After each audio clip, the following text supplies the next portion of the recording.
Hola gent! Aquest és el primer vídeo sobre llibres que vaig a fer. Bàsicament, tinc molts vídeos preparats perquè m'he comprat molts llibres últimament. Jo crec que es venen vídeos xulos, sincerament. Context. Jo aquest any me'n vaig anar d'Erasmus a Glasgow, a Escòcia. Bueno, vaig estar allà des de setembre fins a juny. Aleshores, la cosa és que vaig descobrir que els llibres a Glasgow, bueno, al Regne Unit en general, són més baratos. Soc una persona que li agrada molt llegir i vaig dir, bueno, és que em vaig tornar boja. Fa patir, m'he comprat moltíssims llibres.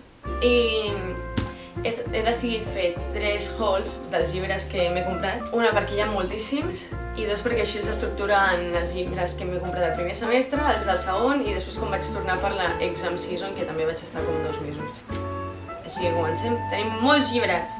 Començarem amb aquest perquè és el que menys m'importarà a la gent i el que menys m'importa a mi, sincerament, també. An Essay Concerning Human Understanding de John Locke. És filosofia. Jo, sincerament, opino que aquest senyor, jo i els meus professors, que escriu una mica... És el típic que t'escriu una frase d'un paràgraf i no entens res. Aquest llibre el podeu trobar a qualsevol lloc i trobareu 10.000 traduccions en català, castellà i l'idioma que vulgueu. És l'únic llibre que he comprat de filo, tenint en compte que estudio filo. Després a la uni em vaig trobar una oferta i aquests 2 llibres els venien a 3 pounds cada un, que són Animal Farm de George Orwell i Fahrenheit 451 de Ray Bradbury. Aquests bàsicament són... jo els considero clàssics, crec que són clàssics, no? Són d'aquells típics llibres que dius, te'ls has de llegir almenys un cop a la teva vida, han de caure. Només m'he llegit Animal Farm, que és quasi un pamfleto, això, és enano. Molt interessant, és bàsicament una crítica al comunisme. Però sobre sense dissimular, vull dir, la mítica frase d'aquest llibre és All animals are equal, but some animals are more equal than others.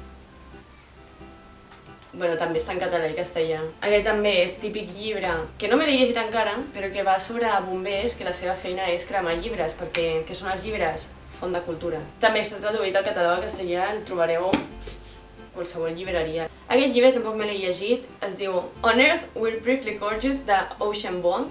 Bàsicament no me l'he llegit, el meu booktuber preferit, aquest senyor li encanta, aquest llibre li encanta, així que tinc moltes ganes de llegir-me. És una carta d'un senyor a la seva mare que no pot llegir. És típic llibre poètic i trist, que no m'he llegit encara. Aquest llibre el podeu trobar traduït tant al català com al castellà. En català es diu En aquest món per un moment som grandiosos i en espanyol en la tierra somos fugazmente grandiosos. Així que si no us el voleu llegir en anglès, hi ha opcions. En aquest hi ha opcions. Però hi ha molts d'aquests llibres que m'he comprat, molts no estan en espanyol i altres no estan en català.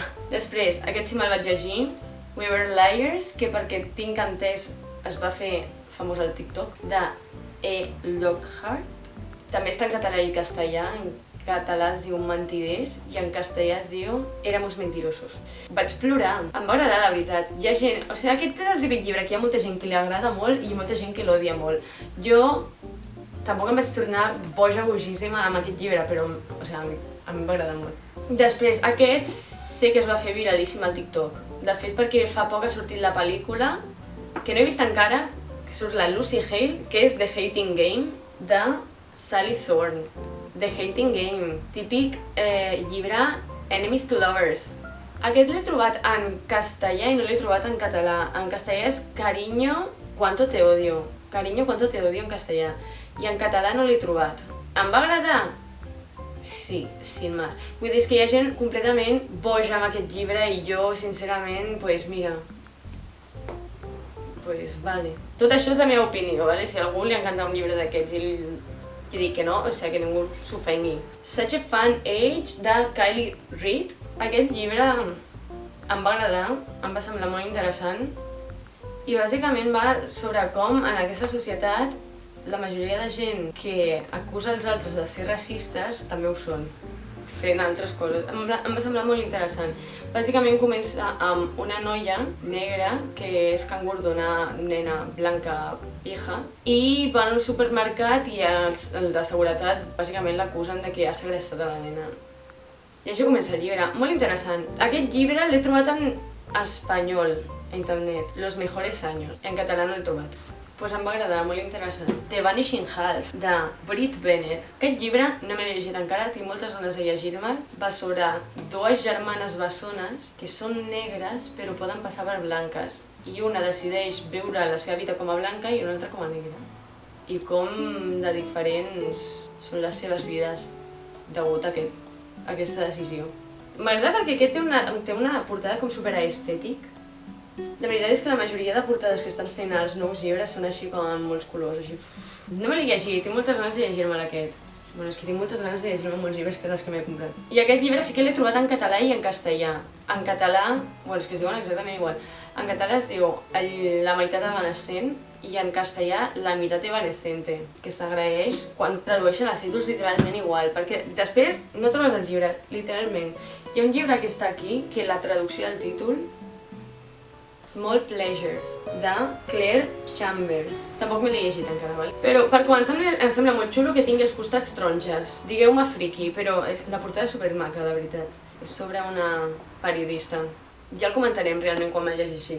No l'he trobat ni en català ni en castellà, però la versió en anglès és supermaca, m'agrada molt aquest color blau. Aquí ve com el mastodonte de la pila, perquè jo el dia que decideixi llegir-me això, assumiré que tardaré 6 mesos. No, igual 6 mesos no, però és que fa patim. A Little Life, de Hanya Yanagihara. Bàsicament és un autor japonès, i pel que tinc entès és un llibre on tu t'enamores dels personatges, fa que te'ls estimis i després els destrueix la vida. Per plorar, no? És el que toca. No sé si ho veureu, però és que cateu el tamany de la lletra. És un llibre així de gran, amb una lletra així. És que fa por llegir-se això. Hi ha ganes, però fa por. Aquest llibre l'he trobat en espanyol, es deia Tan poca vida, i en català no l'he trobat. El següent és My Year of Rest and Relaxation de... No sé ni si dir aquest nom perquè no el sé pronunciar. O sigui, Otessa Moshfegh. Aquest me'l vaig començar. La cosa és que va d'una pava que està com deprimida i jo me'l vaig començar quan vaig agafar Covid a Glasgow. I estava sola, trista, i no tenia ganes de llegir-me un llibre amb els mateixos vibes que jo. Aquest llibre està en català i castellà. En castellà es diu Mi año de descanso y relajación, i en català El meu any de repòs i relaxació. Un altre llibre que diem estimant a la gent que tradueixen les coses literalment. I ara sabreu per què ho dic. L'altre dia vaig anar a l'EFNAC, d'allò que vas a donar una volta només a mirar, perquè sí, tots ho fem, i em vaig trobar aquest llibre, que ara us ensenyaré en castellà, però vaig tardar una estona en reconèixer el llibre, o sigui, el vaig reconèixer per l'autora i perquè té com la mateixa portada, però és que el títol no té res a veure. Bueno, també molt famós a TikTok, i Dance With Us, de la Colleen Hoover. En espanyol es diu Romper el Círculo. La meva germana li troba sentit al títol i igual sentit el té, però es podria haver dit, jo què sé, Acaba con nosotros. Jo què sé, no me l'he començat. En un altre vídeo tinc un altre llibre de la Colleen Hoover. Tampoc estava en català. Si no està és que no l'he trobat, o sigui, jo no l'he trobat. I ara que el llibre famosíssim que tothom coneix, no me l'he llegit encara, però tinc moltíssimes ganes de llegir-me The Seven Husbands of Evelyn Hugo, de Taylor Jenkins Reid. M'he comprat molts llibres d'aquesta senyora i no m'he llegit ningú. És com una entrevista a una celebrity que no existeix però que està basada en la Elizabeth Taylor i com la seva vida i els seus 7 marits, i és una mica, si t'agrada la vida en plan així de gossip i celebrities i una mica això, pues tothom s'ha obsessionat moltíssim amb aquest llibre i tinc moltes ganes de llegir-lo. I sé que en espanyol està, que es diu Los 7 maridos de Evelyn Hugo. I en català no l'he trobat. Igual també existeix, però no l'he trobat. Tinc moltes ganes de llegir-me aquest llibre. Hi ha un altre llibre que em vaig comprar i em vaig llegir, i em va agradar molt, que també és com superfamós, crec que hi ha sèrie, que és Gent normal, de la Sally Rooney. Jo me'l vaig comprar en anglès, en Normal People. Està en català i està en castellà. Gente normal i gent normal. Em va agradar.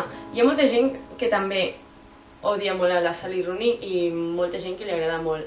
Jo crec que és perquè la senyora escriu els diàlegs sense posar el guionet, que és una cosa que a mi em va posar molt nerviosa, però el llibre em va agradar molt. És sobre un noi i una noia que són amics, raro, i com van creixent. És un coming of age. No hi ha plot, t'explica les seves vides com van creixent i ja està.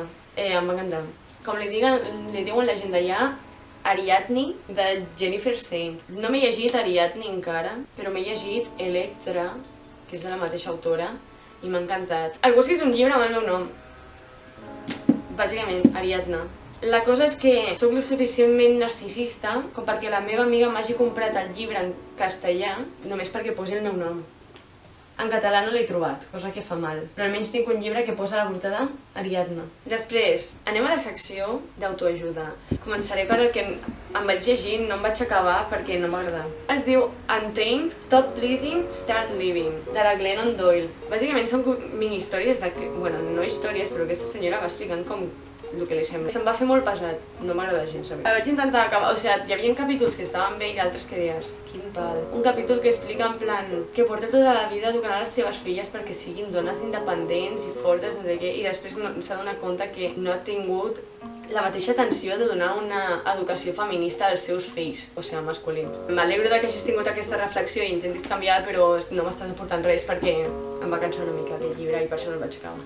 En castellà existeix, es diu Indomable, en català no l'he trobat. Després em vaig comprar aquest llibre, em fa molta il·lusió llegir-me la veritat. Bàsicament el llibre es diu The Book You Wish Your Parents Had Read and Your Children Will Be Glad That You Did, de Philippa Perry. Aquest l'he trobat en castellà. El libro que ojalá tus padres hubieran leído, però en català no l'he trobat. I l'últim llibre d'avui, dels llibres que m'he comprat el primer semestre, Atomic Habits. Aquest llibre sí que és superfamós. En espanyol està, es diu Hábitos Atòmics, i en català no l'he trobat. Però està molt bé, està molt bé. Bàsicament també t'explica la lògica dels hàbits i com creem hàbits, tan bons com dolents, no sé, està molt bé i sobretot va molt bé si vols com crear una rutina i canviar la teva vida. I fins aquí el haul de llibres del primer semestre d'Erasmus. La veritat és que hi ha bastanta varietat. No m'havia donat compte que hi havia tants llibres de TikTok. Ens veurem aviat, espero que us hagi agradat. Ja us aniré fent més reviews i vídeos sobre llibres més específics, com fent recomanacions i coses així. I ens veiem.